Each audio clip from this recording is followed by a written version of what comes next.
नहीं काजी ए पाजी अरे केवड़िया खोली जी अरे नहीं के हो ए भाई जी काहे इतना जोर जोर से चिल्लाता रहो आओ केवाड़ी खुला बा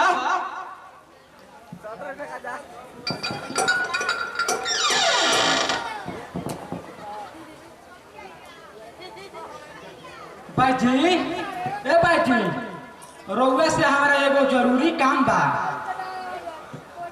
अगर हमार काम कर दे ना तो राउर जिंदगी भर एहसान ना भूलाई कहल का चाहत हूं साफ साफ कह खोल के कह का बात बा हो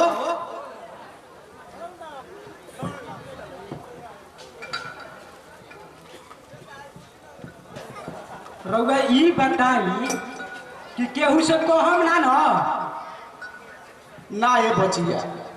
काहे के हम कोई से कह बोलो का कहत हूं देखी कोनो दोसर काम नहीं थे हमार ससुर के मियाज खराब था ठीक ना उनकरा के दवाई करे खातिर हमार मर्द रउआ भी ले आवले चाहत तो ओ में हम का करब हो हमार कामे बा दवाई बीरो करना जेकर मियाज खराब होला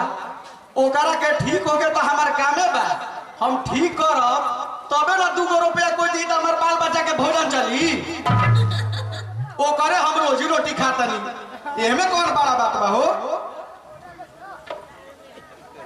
हम रउआ के ऊ काम छोड़े के नहीं कहत रउआ से हम इहे कहत कि दवाई में जहर मिला दे ठीक ना ना ना ना ना ना ई हमारा ले काम ना हुई हो बचिया जब से हम रोजगार कइले बानी ऐसा आज तक हम एको कर्मे नहीं कइले समझलू अपना हम जवानी के क्रिया खा के कहतानी हमारा से ऐसा कर्म कोबो ना हो सकेला भले हम दवाई कोई बंद कर दे मगर ऐसा हम काम ना कर सकेला ना दवाई हम करब आ ना कोई आके हमारा से जहर मिलवाई ना ना रउआ अभी भीष पितामह नत बनी बस एगो हमार काम कर दी तब प्रतिज्ञा ले ले अच्छा ठीक बा का कहत हूं बोलो देखी अगर दवाई में जहर मिला दे ना तो रउआ के हम 20,000 रुपया दे का कहल हो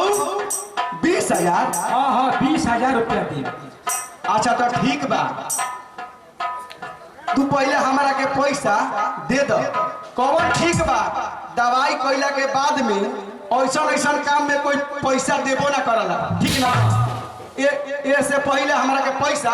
तू पहले दे दो अना तो धन आ धर्म दोनों चल जी दवाई कइला के बाद में कौन ठीक बा फिर कोई बुखार के जोड़ी फ्रीओ में ना कोई कहीं कमारे के से पहले हमारा के पैसा दो आ तब हम चलब पैसा पैसा अभी ले ले अच्छा दे आओ तनी लेके आओ जल्दी लेके आओ तले हम दवाई बनाबत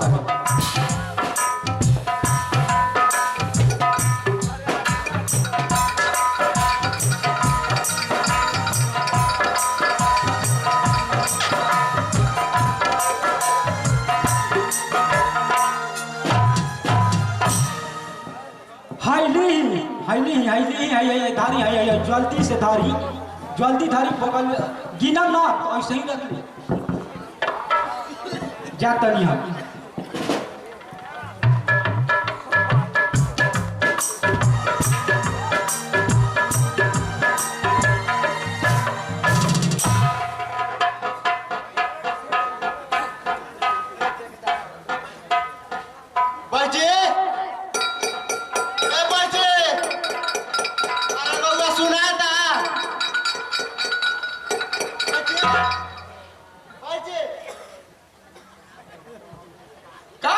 कैले बड़ा कबे लेके हो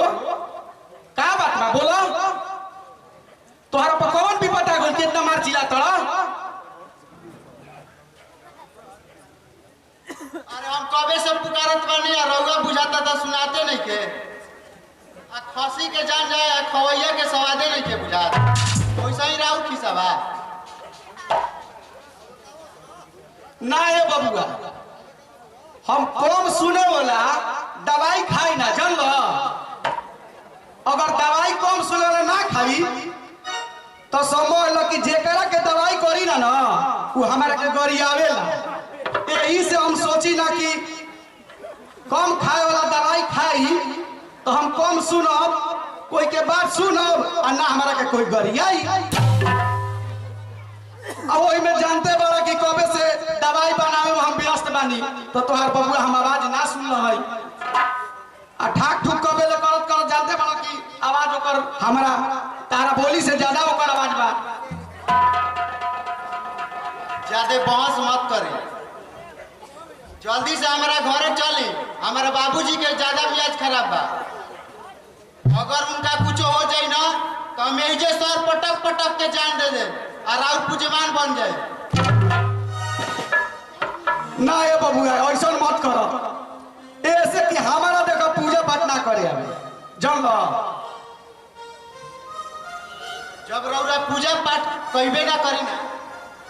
तब हमार प्राण काहे लेत बानी बताई जल्दी चली अच्छा ये पहले बतावा उनकरा का भइल बा कुछ बतइबो तब ना चलावे उनका कुछो नहीं के भाई जानता ना का भइल बा खांसी हो गई बा आई धड़कन तेज हो गई बा ऐसे कि देखो अगर तू ना बतइबो तो दवाई समझ लो कि हम लेब कुछ अब हो जा जाए तो हमरा बीमारी बा कुछ तो हम बताबो कुछ बतइबो तब ना दवाई लेके चलो ना ना हम कहते हैं ना कुछो नहीं के भाई खांसी हो गई बा आ जानते बानी आज के डेट में बुढ़ारी लोग के धड़कन तेज हो जाला ठीक बा चलो तब चले के जल्दी चलो देख ले कोनो दवाई मत छूटे अरे हाँ ये बबू ओरिजिनलवा हमार दवाइया तो यही जे छूटता अगर तू ना बतैतो ना तो हमार ओरिजिनल दवाई यही जे छूट जाए चलो चलो चलो ले चलो फिर से देख ले कोनो दवाई मत छूटे ना चलो सब ले लेनी सब ले लेनी चलो इंजेक्शन सब ले लेनी चलो